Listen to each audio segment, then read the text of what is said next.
صرف 5 منٹ کا مدرسہ قرآن و حدیث کی روشنی میں 11 رمضان المبارک۔ نمبر 1، اسلامی تاریخ۔ ایک رحم دل ماں۔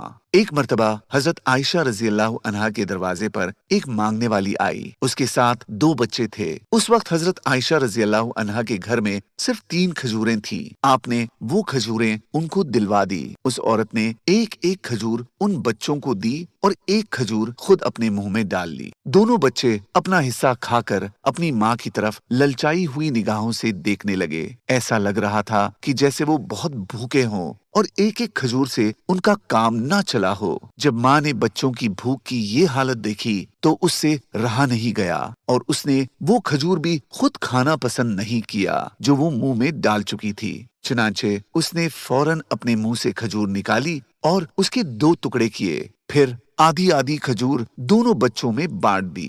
حضرت عائشہ رضی اللہ عنہا بھی یہ سب کچھ دیکھ رہی تھی۔ ماں کی محبت اور اس کی ممتا کا یہ منظر دیکھ کر حضرت عائشہ رضی اللہ عنہا سے رہا نہیں گیا اور آپ کی دونوں آنکھوں سے آنسو جاری ہو گئے۔ تھوڑی دیر میں حضور صلی اللہ علیہ وسلم آ گئے اور حضرت عائشہ رضی اللہ عنہا کو روتے دیکھا تو پوچھا، اے عائشہ کیوں رو رہی ہو؟ حضرت عائشہ رضی اللہ عنہا نے کہا، ایک ماں اور اس کی شفقت کو دیکھ کر میری آنکھوں میں آنسو آ گئے، اور پھر پورا قصہ سنایا۔ آپ صلی اللہ علیہ وسلم نے فرمایا، جس شخص کو بیٹی دی جائے اور پھر وہ اس کی اچھی تربیت کرے تو یہ بیٹی اس کے لیے جہنم سے نجات کا ذریعہ بنے گی۔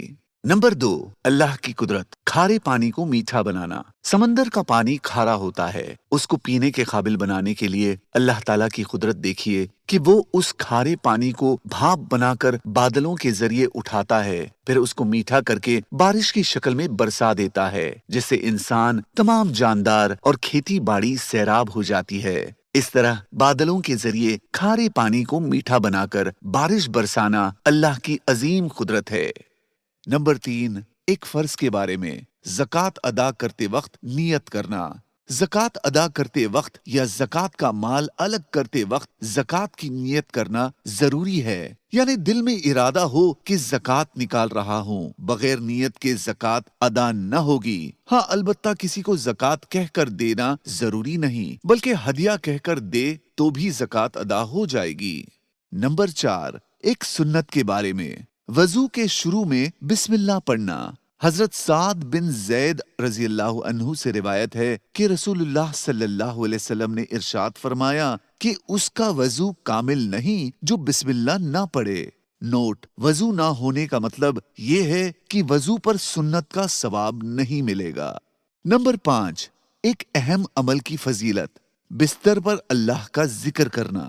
رسول اللہ صلی اللہ علیہ وسلم نے فرمایا، بہت سے لوگ دنیا میں نرم نرم بستروں پر اللہ کا ذکر کرتے ہوں گے، اللہ تعالیٰ ان کو اونچے اونچے درجے عطا فرمائے گا۔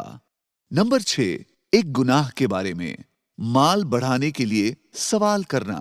رسول اللہ صلی اللہ علیہ وسلم نے فرمایا، جو شخص لوگوں سے اس لیے سوال کرتا ہے کہ اپنے مال میں زیادتی کرے، وہ جہنم کے انگارے مانگ رہا ہے، جس کا دل چاہے تھوڑے مانگ لے یا زیادہ مانگ لے۔ نمبر 7، دنیا کے بارے میں، دنیا کو دل میں نہ بساؤ۔ رسول اللہ صلی اللہ علیہ وسلم نے فرمایا، اپنے دلوں کو دنیا کی یاد میں مشغول نہ رکھو، یعنی دنیا کو اچھا بنانے اور سنوارنے کے پیچھے مت پڑو اور نہ ہی اس کا تذکرہ کرو۔ نمبر 8، آخرت کے بارے میں، جنت کی وسعت۔ قرآن میں اللہ تعالیٰ فرماتا ہے، تم اپنے رب کی مغفرت اور ایسی جنت کی طرف دوڑو جس کی لمبائی اور چوڑائی آسمان و زمین کی وسعت کے برابر ہے۔ جنت ان لوگوں کے لیے تیار کی گئی ہے جو اللہ اور اس کے رسولوں پر ایمان رکھتے ہیں، اور یہ مغفرت و جنت اللہ تعالیٰ کا فضل ہے، وہ جس کو چاہتا ہے اپنا فضل عطا فرماتا ہے، اور اللہ تعالیٰ بڑے فضل والا ہے۔ نمبر 9، طب نبوی سے علاج، گائے کے دودھ سے علاج۔ رسول اللہ صلی اللہ علیہ وسلم نے فرمایا، گائے کا دودھ استعمال کیا کرو کیونکہ وہ ہر قسم کے پودوں کو چرتی ہے، اس لیے اس کے دودھ میں ہر بیماری سے شفا ہے۔ نمبر 10، قرآن کی نصیحت، اللہ ہی پر بھروسہ رکھو۔